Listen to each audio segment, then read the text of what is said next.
Now, as for the last time you all saw me in this set of scenery, it was probably when I was still in this corner demonstrating how to carve the wildcat in one of the videos about that, maybe in a few of them. But I will say that this little area of the basement has changed a little bit. There will be no more carving in this area from now on because it has turned into a new clean living space. That's what it's going to be. We have changed the couch. We have put down this rug, as you can kind of see in the background, and that's what this has become. It's no longer going to be so much of an artistic area anymore, except for maybe just some little art that might continue to be done upon this table here. I mean, no messy art at least. But what I came on to demonstrate today is a little bit more on how to carve this whale. As you can see, there's a little place here near its tail. That is where I'm going to start out. I'm going to make a long strand of thread here. I'm going to put it through, kind of try to make some knots coming through that will be able to hold it in a particular place. Go about this a little bit further, a little more by more, and I decided to come to this area right now because this just happens to be the place where there's a little outlet in the wall where I could plug in my tablet to charge there.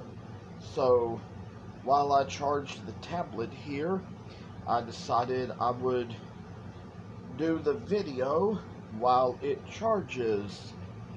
So here's what I come to demonstrate as far as how to come along on this. I would like to say that first of all, there's a place along here. I'm going to sew in a line along here, along the whale's back. Try to go from one knot to the next here. Try to take it a little further. There comes a time, like I said, with this thick denim, you use a thick needle. You use a long sturdy needle, not those little ones like you use for that little fabric or thin fabric or whatever. And I think I'm gonna come along just like this. Just kind of try to take it along, stitch it along like what you see here. I have stitched along here. Those of you who know how to sew, I mean, if you ever took home ec class in school, I mean, I only took maybe one semester of that when I was in the 6th grade. That was all I ever took of that in school, but this is just among the things they teach you in there. Some of it I just learned by watching my mama do it. Kind of like I was in a little school one time where it was kind of like a special activity program that I went to in the summertime between my school years, and it was just a thing where they just had circle time, group time, and a play time after that, and story time and craft time and things. And there was, among those crafts we did, a little thing where we sewed and stuffed our own pillows. They kind of gave us these types of little pieces of cloth that we took and it was a circular shape, and they punched holes around in it, and they gave us a big needle that wasn't so sharp, and they tied it to a piece of yarn, and they had us loop the yarn through the holes.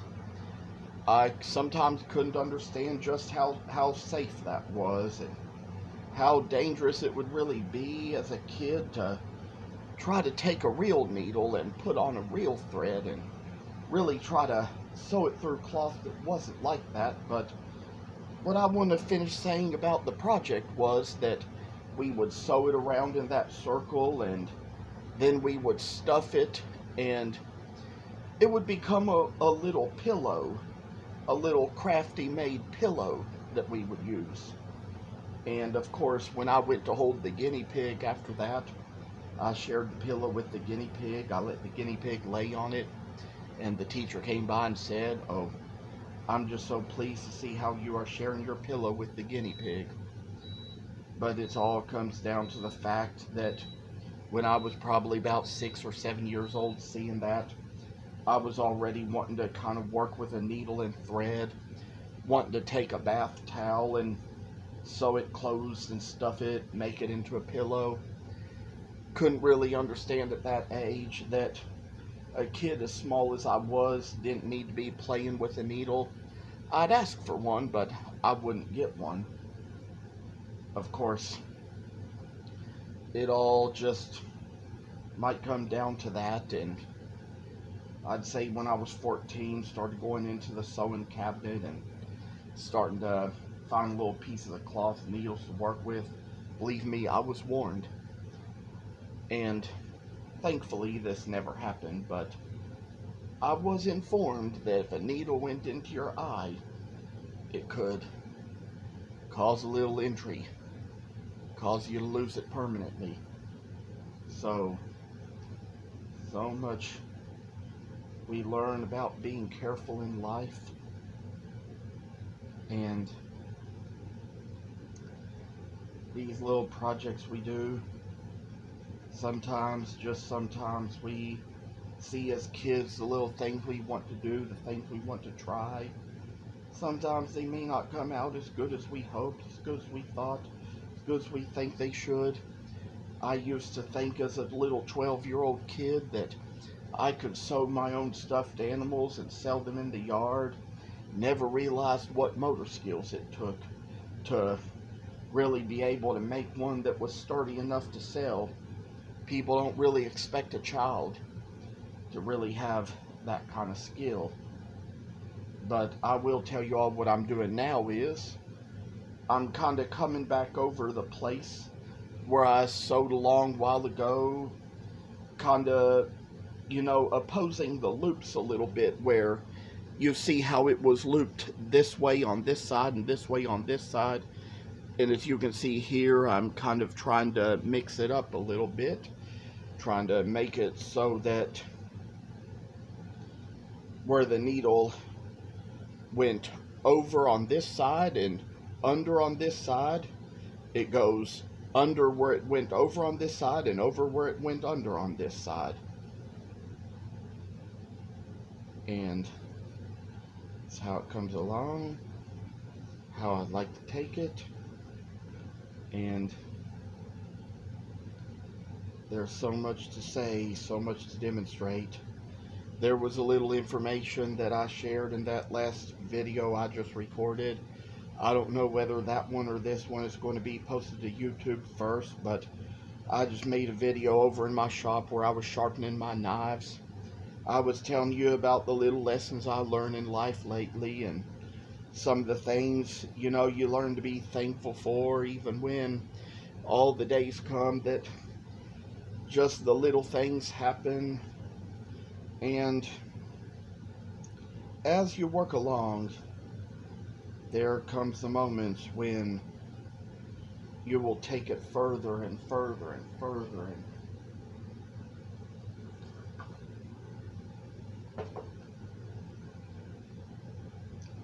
take all this looping around here.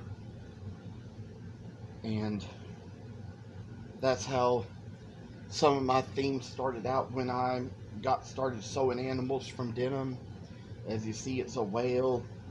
I just always kind of liked to do aquatic animals at first, but there was so much to learn over time, so much I got so much better at, and it all just kind of changed a little more over time. And as I come to say, there's been times when I've been at autism walks and sold some of these little animals and that were made out of jeans.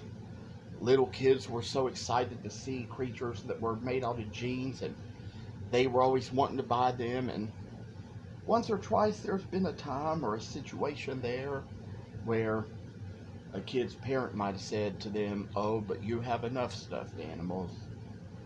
It was kind of a misfortune to me. I knew that meant that one of mine wasn't going to be sold in that case, but there were people who could buy them. There were people who could get them. Sometimes when we were kids, there'd come times in our life when we already had enough stuffed animals as it was. My brother had dust allergies, and once we found out he did, we had to move all the stuffed animals out of the bedroom because with all those creatures in there, it would just be a little type of thing that could just, that dust mites could get into and carry the dust everywhere else. We had little iodizers in our room, like those little things that they sold on QVC that had the power to remove all the dust particles from the air. Sometimes that was kind of how we had to do, and they've come up with so many more things since then. I've been at some shows where I've seen those little dust collectors that kind of run on water. And as water runs through, it just kind of collects all the dust that kind of goes through the rooms. And of all things, I just have to share a little word about one thing one guy who was selling those things said to me one time at a little crafts fair. I told him that the shop is right next to my bedroom. He said, "Oh, then you really need it." Unfortunately, I wasn't quite prepared to pay the price, but there can come a time when I can be prepared sooner or later. As you all see now, I've already kind of done all the looping back and forth over and under along the back. Now I'm kind of going towards the top side of the tail. I'm not sure how long this thread is going to last, but I will say of all things, just doing all I can do to make it last as long as I can. Try to keep it going along. Try to keep it running along. Try to keep it looping along. Tell you all that these little stories come and go. Like, all I have to say about this poor whale is it's coming a long way. It's almost like we were kids. There was a time I was getting into my teens, and sometimes I'd get so exhausted, and the way I'd yawn when I was exhausted, it would kind of have a little moan and a little groan in it, and almost make me sound like a beached whale. Sometimes there's times in our life when all our little times in our lives when we pray and work, like, try to keep it all going on, try to keep it moving. Like, I tell you, it's just like back in the 1997, there was that song released. I mean, I'm not proud of the fact I ever listened to this song or ever listened to these artists, but I think about how it was when there was that song Mason Puff Daddy used to sing back in those days, where it was like, "Can't nobody take my pride, can't nobody hold me down." oh no, I gotta keep on moving. There were days in life when old hip hop kind of made its ways around and made its ways into places that we probably never thought it'd be heard, never thought it'd be seen. Back in the 90s, this stuff was just bad enough. There came a time after I graduated high school when I decided to get rid of all the CDs of it I had and kind of move on to some other things. It was just like some of that rap was just had too much gangsters and violence in it. And the problem was that with all the things it said about women, it was the kind of thing that would give me little horrible thoughts, kind of affect how I'd think, affect how I'd speak. But it's all a little thing that once I read a local pastor on Twitter who said that it can be a people losing its culture. He basically said that to the African American culture, but one thing I told him is that when I was in high school, I was a white boy who listened to that stuff and therefore was kind of losing my own culture to it. So we know we all got little testimonies to share, things to share in our lives about what's made a change, what's made a difference. We all know that God blesses us in mysterious ways. We sometimes do the wrong things, we say the wrong things, but above all, we just know we have a good God and He forgives. There were times back in Jerusalem when the Israelites sinned against God and they were invaded by the Assyrians and the Babylonians, and sometimes they were turned in the hands of their enemies because their sin was just rebellion. And there were those who preached in different places, preached in different ways. There were prophets in those days. There were prophets before the captivity. There were prophets during the captivity. There were prophets after the captivity. There were even prophets who lived both before and after and through it. As y'all can see here, tying another little loop around the thread and thinking that as for right now, I'm gonna kind of make one in the middle of the two knots. There's a knot right here and a knot at the nose. I'm gonna try to make a little place in there to go, try to take it along, let it come through, and tie the little knot to the place where it goes and let go. And here, this is going to be a place where it's going to stop and it's going to hang from here and be attached to here while it goes to the fourth and goes to the back. While I'm at it, might even go a little bit past the knot on the nose, but not all the way to the mouth just yet. I might kind of save that for another video just to show you all a little bit more about how to get those corners, because there are some places where the fabric kind of overlaps a little bit closer to the mouth, and we're going to go through that in another video in the future. But here is where I go along. Merrily we take this along, more with each new day, and pray, pray, pray. It's just a little place where the time comes and the time goes, and we all got a little faith. It's good to have our faith in people, and it's good to have our faith in God. It's good to have faith in ourselves and faith in all things, because it's like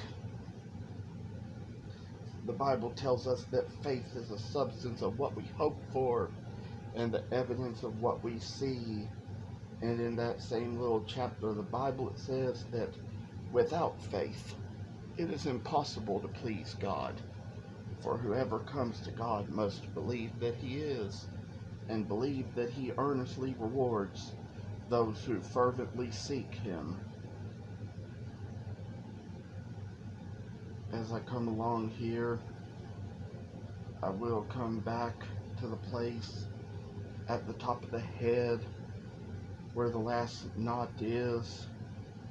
Take this a little further along and tell you all that this is how far I plan to take it. Go up to the last knot up there and then come back around. And I'd say, for one thing, if you ever do this, even if you are using a strong needle, if you're going to sew this denim, you have to have strong hands. I have very strong hands. That's kind of the reason why I've been able for so many years to carve and work with so many exotic woods. I've learned over the years the tools weren't that strong, so had to kind of change up my deeds a little bit, kind of change my ways of doing things a little bit. But this is how it comes, this is how it goes, this is where it stops and ends. It's how it is, like from A to Z, 1, 2, 3.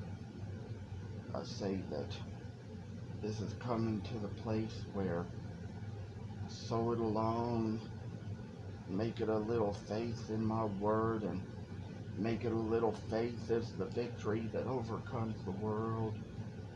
And finally, I've come back over the place where I just made the last knot and finally tie it off. Finally wrap it up. Bring it to this place where the final knot is made in the fabric, and here you go. There's going to be a little stuff to come along in the next little video, so I will say that you don't want to miss it. This was just one of the things to sewing a denim whale.